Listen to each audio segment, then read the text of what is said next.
Hi everyone, Kathleen the Bodybuilding Potter. So you are moving towards your nutrition goals, whatever that looks like for you. You are working to move your body more, which is wonderful. But you're like, okay, so I've kind of got these pieces in play. I'm trying to, steward my body the best way that I can, but how do I turn it more God-focused? What exactly does a God-centered healthy lifestyle look like? What exactly does that mean?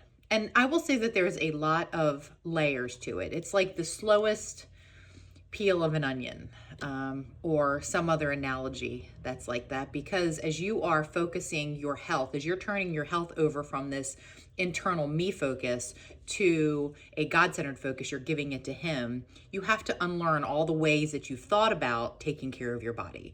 That is very slow, and that comes with making mistakes and learning from them. That's how we do it. We may not hit our nutrition perfectly every day. We may not hit our movement every day perfectly, and that's perfectly fine.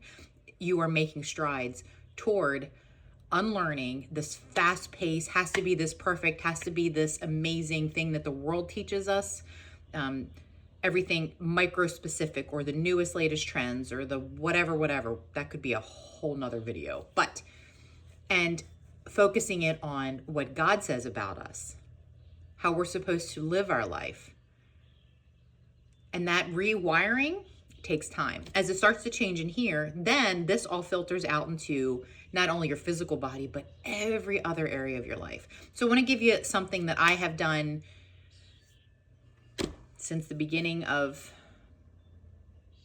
I'm thinking 2021, 2022, I don't know. It's been a long time, and I haven't missed a day yet. I do not particularly like to journal. I'm not a journaler.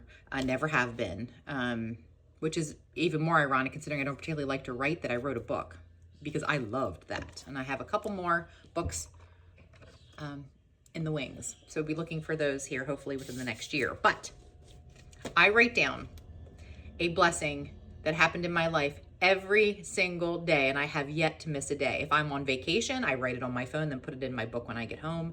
I've even been known, if I forget to do something, I'll call my family if they're home, say, hey, can you write this on the chart for me? But I give Him an acknowledgement of my personal God-centered healthy lifestyle journey with Him. It doesn't have to be necessarily something that's, food related or movement related. It has to be something that you can recognize that because you're a believer, because you have Him in your heart, because He's working in your life, that's something that happened, something that's good, that maybe you may or not have experienced because you're not a believer. So the goodness, whatever, when I say goodness in your life, what is it? Because there's something good in every single day, even if every day is not ideal, right? Because there are, right, human nature. We live in a fallen world type, all that stuff, right? So when I first started, I had a chart. In fact, on there's a towel hanging there, but on that door, I had a total of 3 poster boards that I worked through. Days.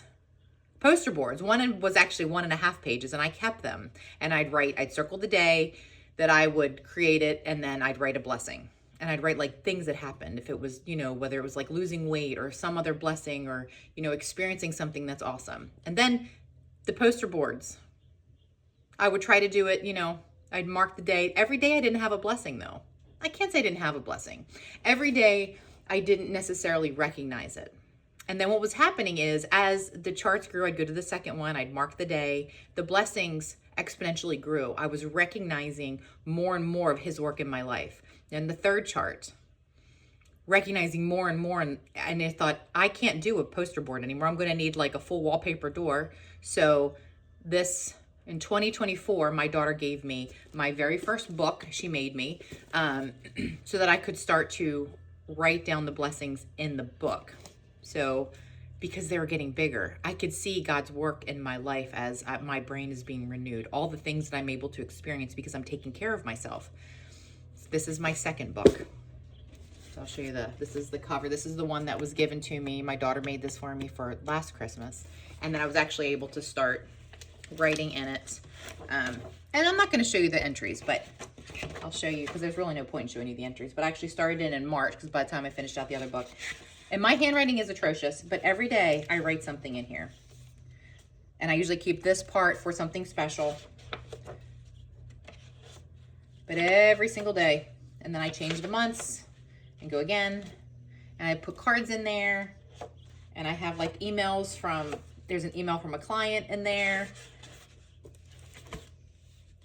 Give him the best portion of your day. And while you're learning, it may feel like something else to do, but he created us. He created us because he wanted something to love. Give him a little bit of it and let him use it to grow and renew your mind. So I encourage you, poster board, post-it notes, write it down, set your alarm, mark the day off on a calendar. However you want to do it, really give yourself time before you put your head down at night to give him a bit. You'll be amazed at what he can do with this much. All right, guys, all my love. I hope you got something out of this. And if you try it, let me know.